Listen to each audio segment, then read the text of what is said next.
नमस्कार दोस्तों। गोबर और गोमूत्र की अपार सफलता के बाद पेश है एक नई औषधि पंचगव्यम। शास्त्रों में पंचगव्य शूद्रों के स्पर्श से अपवित्र हुए किसी भी इंसान को फिर से पवित्र करने की सबसे अचूक औषधि मानी गई है।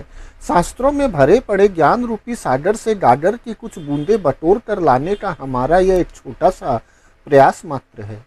गोबर गोमूत्र के साथ साथ गाय के दूध, दही और घी को मिलाकर यह चमत्कारी औषधि पंचगव्यम तैयार की जाती है। इसके औषधीय चिकित्सकीय गुण तो ढेरों हैं, लेकिन आज हम चर्चा इस बात की करेंगे कि इसके सेवन से किस प्रकार अपवित्रता को पवित्रता में बदला जा सकता है। इसके सेवन की विभिन्न विधियों के बारे में भी जानेंगे ताकि इससे अधिकाधिक लाभ उठाया जा सके। देखिए, अगर चांडालों के साथ कोई एक ही कुएं से जलपान कर ले तो चिंता की कोई बात नहीं। अग्नि पुराण में उपाय है।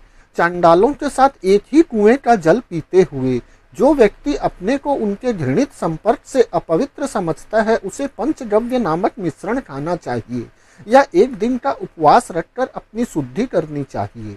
शूद्र के भोजन के स्पर्श से या फिर कुत्ते या कौवे के स्पर्श से एक ब्राह्मण का शुद्धिकरण कैसे हो सकता है, यह भी गरुड़ पुराण में देखिए।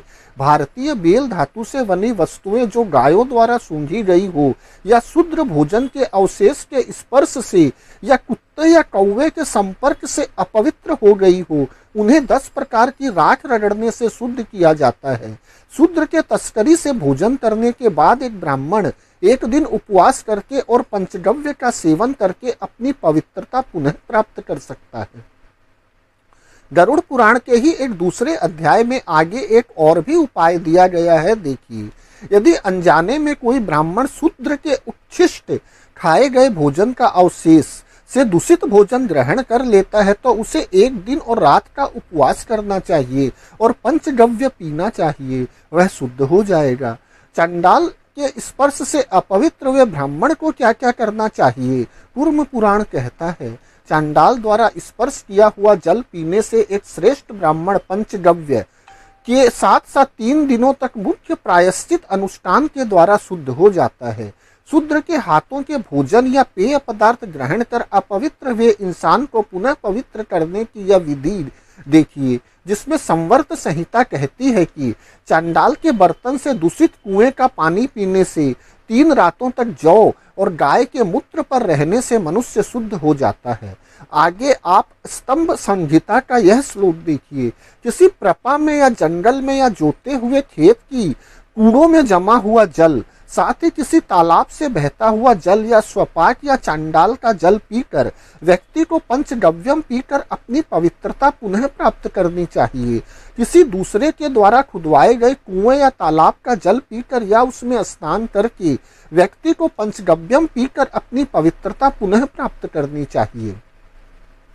बिना मुंह धोए भूलवश कोई शूद्र किसी का स्पर्श कर ले तो दोष निवारण हेतु अंगीकरण संहिता का यह श्लोक देखें। यदि किसी अवसर पर वह किसी शूद्र द्वारा छुआ जाए जिसने भोजन करने के बाद अपना मुंह नहीं धोया है, तो उसे स्नान करना चाहिए और गायत्री का जाप करना चाहिए और आधे दिन उपवास करने से वह शुद्ध हो जाएगा। यदि किसी विप्र को वैश्य, कुत्ते या शूद्र द्वारा इसी तरह छुआ जाता है तो वह 1 रात के उपवास के बाद पंचगव्य से शुद्ध हो जाएगा।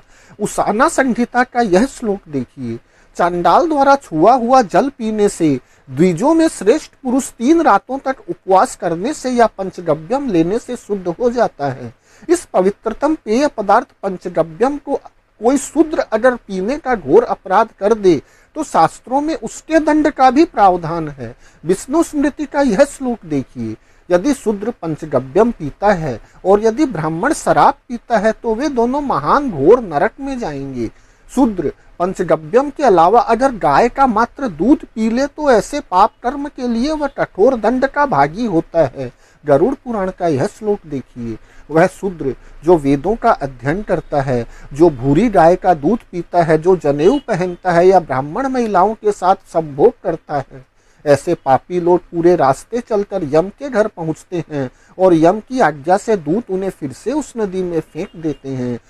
दोस्तों, मानवता के कल्याणार्थ ऐसे चमत्कारी उपायों की ग्रंथों में कमी नहीं है, भरे पड़े हैं। हम तो सागर से डाडर की कुछ बूंदे ही बटोर कर ला पाए हैं। जरूरत है इन उपायों को जानकर इनका अधिकाधिक फायदा लेने की, ताकि संपूर्ण समाज, सनातन समाज पवित्रता के और भी नए नए मापदंड स्थापित कर सके।